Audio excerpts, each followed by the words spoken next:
This past week, an indie game has completely taken over gaming, but not just social media. It has completely taken over Steam, not only becoming a top seller for this year, but hitting the second highest concurrent player count of all time, only being topped by PUBG in its peak.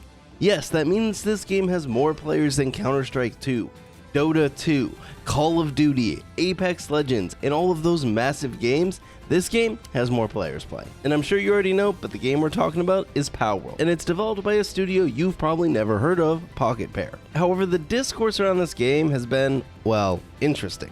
On one hand, tons of players are just enjoying the game because it's a blast, but on the other hand, there's been accusations levied at the game that they used AI and that they just straight up plagiarized another franchise. And don't worry, we're going to get into all of this, but before we do, what is Palworld? Well, basically put, Palworld is Ark Survival plus Pokemon. This is a survival game where you do all sorts of survival things. You got crafting, you got base building, you got hunger, and all of those things that you would generally get in a survival game, plus the monster catching that you would see in Pokemon, or any other monster catching game. You can collect the different pals to not only fight with you, but they can also help you in your base. Different pals have different traits, which correlate to the different tasks that they can do in the base, whether that's planting seeds, watering the seeds, maybe running the furnace, mining, chopping down wood, and all sorts of things. Anything in the base, the pals can do it if you have the correct ones. Some are obviously better than others, and some have more traits than others, and some are even really good at one specific thing. These pals can turn a very grindy base building experience into one that is not only somewhat enjoyable, but also a heck of a lot quicker. So obviously you have the survival stuff in Palworld, and you have the monster catching, but what makes this game so fun is the combination of all of this put together. Similar to Pokemon, all the pals have different types, and these types do correlate in combat, though it is important to note that unlike a Pokemon style game, there isn't turn-based combat. Everything is in real time, and for the most part the pals just kind of attack on their own. Now you can teach them better moves so that they are more effective in battle, but you are relying on the AI, which isn't the best, to basically help you out during battle. This same AI is also bad for the enemies, and it's just bad for when your pals are like walking around the base. They'll get stuck on things. The AI and the pathing in this game isn't that great, but luckily the game makes up for that in a lot of different ways. Now, as you play the game, your character is going to level up, and as you level up, there's more and more things you can unlock in the technology tree. Some are weapons for your character specifically, like bows, arrows, armor, guns even as you get further on. And then there's things for the base, starting like the lower level items like beds for your pals, all the way up towards the end game where you can turn your base into a literal factory. There's also all of the pal items that you unlock during the technology tree that you'll unlock by catching specific pals. These pal items are really cool because they allow you to give your pal a specific active, and this active will help you out in a ton of different ways. Some of them are combat oriented, some of them are gathering oriented, and some just help you traverse the map. Like some of the pals just have saddles that you can create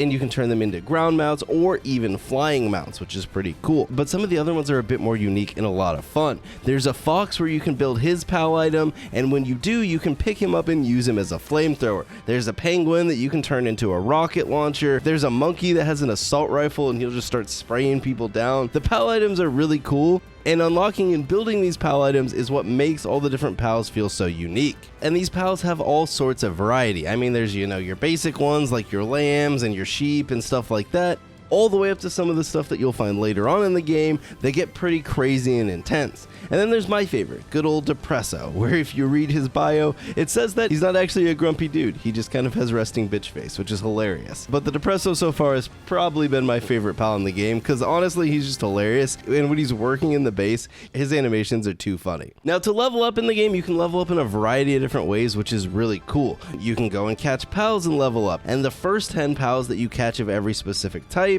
you'll get an experience bonus. You can level up just by fighting and completing things. You can level up just by building things in the base. You can level up by gathering resources. There's so many different ways that you can level up in this game, and it's really cool because you can play in so many different ways and still progress toward the end game. The map for this game is also fairly decent sized, and it has a lot of variety and different biomes as you traverse the big map. When you first start, you're going to feel like the map is pretty small because you're going to hang out pretty close to your base, but as you unlock the flying mounts and you start exploring around the map, you can unlock different fast travel points. You can even build a second base somewhere else that lets you not only fast travel to that base, but also have a whole second home, and the game just has so much to do. Not only do you have the survival aspect of the game where you're just trying to survive and you're trying to collect the pals and build up your base, the game also has a variety of towers that you can find in the map that have their own bosses that you can go and take out. The first one is part of the tutorial, but after that you have to go and find the rest of the towers yourself, and these are going to be higher level bosses that are way more difficult to defeat than the standard enemies you're going to find in the map.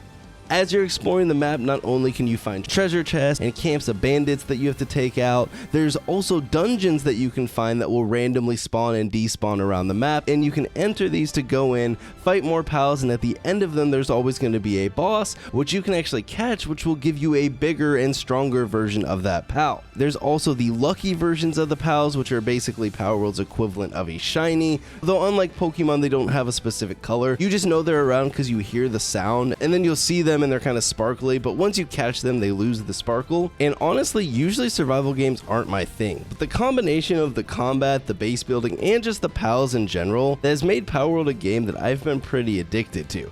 I think I've put like 15 hours in so far, and I'm nowhere near completing all the main content in the game. Obviously, I'm just like scratching the surface here, because Palworld's actually a lot more deep than I was anticipating it being, and although some of the systems are a little bit kind of thrown together and don't necessarily gel with all the other systems, when you combine it all, you end up with a game that is really rich in content, and it's why people are having so much fun. But moving away from the game a bit, there is obviously the controversy. Now, originally the big controversy was that Palworld used AI to create their pals, and this claim never had a real source. It was basically just people speculating, because I guess they just assumed Palworld couldn't do this, and obviously this kind of took off on Twitter because people are so anti-AI, and even though there was never a source or any proof that they used AI, people just ran with it and used it to bash the game. Now, if something comes out and I'm wrong, then I'll kind of eat my words, but the fact that people just assume they used AI, a little bit due to some out of context quotes by the CEO and one of their old games that is an AI art game thing, is kind of just disappointing, especially considering Steam now requires you to disclose if you've used AI to create your game, and unless they straight up lied, there's nothing on the Steam page disclosing that they used AI to create the game. Which leads us to the second sort of controversy, and that's that they didn't use AI, but rather stole all of the Pokemon models and directly exported them, using them to create their own pals. People speculated this because some of the pals do look a little bit alike, like there's some look more alike than others, and then there were people making like huge stretches to say that there was some similarities, when in reality what probably happened, it's just someone that was inspired by Pokemon.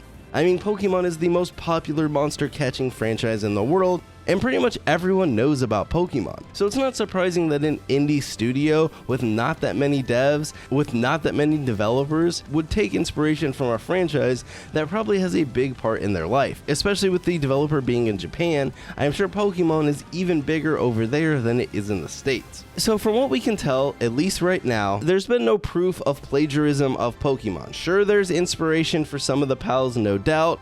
Some of them, though, it kind of makes sense. Like if you're going to put a lamb into your game, well, Pokemon has a lamb Pokemon. Your lamb pal is probably going to look pretty similar. And then obviously the AI stuff has pretty much been debunked, mostly just because there's no proof that it happened. So those are the two main controversies, but there's also just been a whole ton of discourse around this on Twitter and on social media in general, where people have gotten so outraged. There's been developers calling out Palworld, and I won't call them out specifically by name, but they've been throwing a bunch of shade at the game, and it honestly just reeks a little bit of jealousy, because Palworld has been absolutely popping off. Now, Pocket Pair themselves don't have a fantastic history. They haven't created a ton of games. This is about their 4th or 5th game, and in their back catalog of games, they do have an AI art generation game called AI Art Imposter, and I've never played this one, but you're supposed to like play it with your friends. I don't know if it plays like Pictionary or something, but this was some fuel toward the AI claims. They also have 2 other games called Craftopia and Overdungeon, and Craftopia is the one that a lot of people bring up because that was also a survival game that had a lot of similar mechanics. it also came out in early access and for a while was effectively abandoned, not getting updates. So Pocket Pair does have a history of just abandoning early access games, and Craftopia had a fair amount of players. It's not like this was some game that dropped and never had anyone playing. So there is a worry that they could do the same thing with Palworld, where they end up abandoning the game despite all its success. Now I'm hoping in Palworld's case it has gone so nuclear that it would be insane to just drop the game, so I anticipate Pocket Pair is going to do their best to keep updating this game and honestly just keep the money flowing. Now obviously everyone kind of knows Pocket Pair is a smaller studio and a lot of their developers didn't have a ton of experience, but there's this really funny interview, and I haven't been able to verify this because I don't speak Japanese to do the translation myself.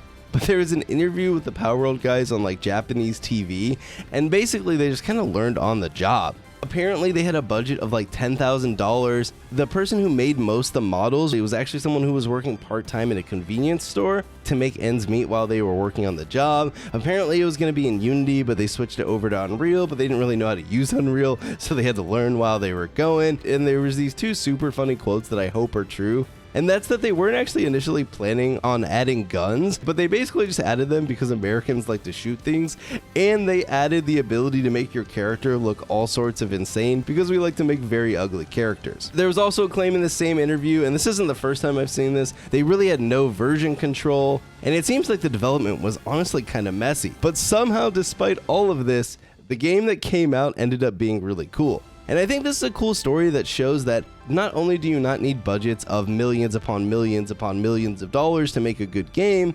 sometimes just having a cool idea and executing on that idea can lead to a really fun game. Even if you're using some store-bought assets here and there, or your developers aren't the most experienced in the world, if you have a good idea that will resonate with people, that is almost step one. And then from there, passion and all that good stuff, you can turn it into a good game. But sometimes it feels like, at least in the AAA world, instead of starting with the cool idea, they start with all the other stuff and the fancy animations and the fancy graphics and the fancy models, and then they work back and try and fit the gameplay to that, and you end up with a lot of uninspired games. Now, Palworld obviously isn't perfect, and there are improvements that I would like to see, some in the short term, and then some over time as the game kind of continues through early access. The big one for me is netcode and server optimization. If you played this game by yourself, it runs pretty well, but as soon as you hop online, especially into a dedicated server or a private server, that's where the game's cracks start to show a little bit with the netcode. These servers can get pretty laggy and you can kind of teleport around a bit, and sometimes you'll like accidentally kill a pal that you're trying to catch, and it can be kind of frustrating. On the menu, it does note that these servers are an experimental feature, so I hope this is something that sees some improvements, as these dedicated servers to me are like the backbone of Palworld and just survival games in general. You want to play these with your friends, and doing so in a dedicated server is a way better experience than doing it in co-op worlds, because then the server is persistent and you can have a bigger group of friends and they can hop on as they please and you can all kind of progress in your own time. Whereas if you're playing in co-op worlds, everyone has to get on the same world every single time. Otherwise, if the host isn't there and you have to get on a different world, well then all of your progression is going to restart. I'd also like to see some more social features. There is like text chat in the game, but with this being a game that's so fun to play with your friends, I wouldn't mind seeing more social features added into the game, and I also wouldn't mind servers being easier to set up. Currently, you have to go to all those third-party resources, and I wouldn't mind if I could just buy a server directly from Pocket Pair and invite all my friends onto it. Pocket Pair does have their own dedicated servers that you can play on that are open to everyone, but currently these are usually full, and even if you get in, they run pretty terribly.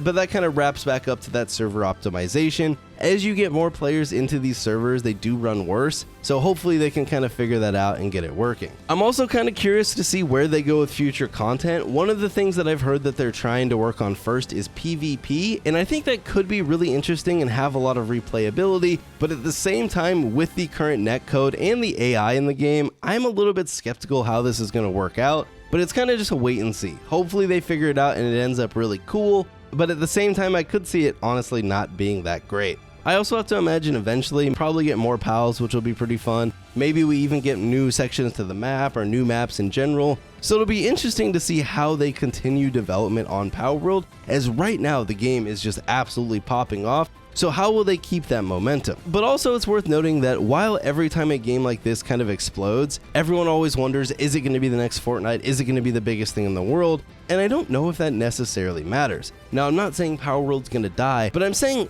if it doesn't maintain 1 million plus concurrent players a day, that's not the end of the world.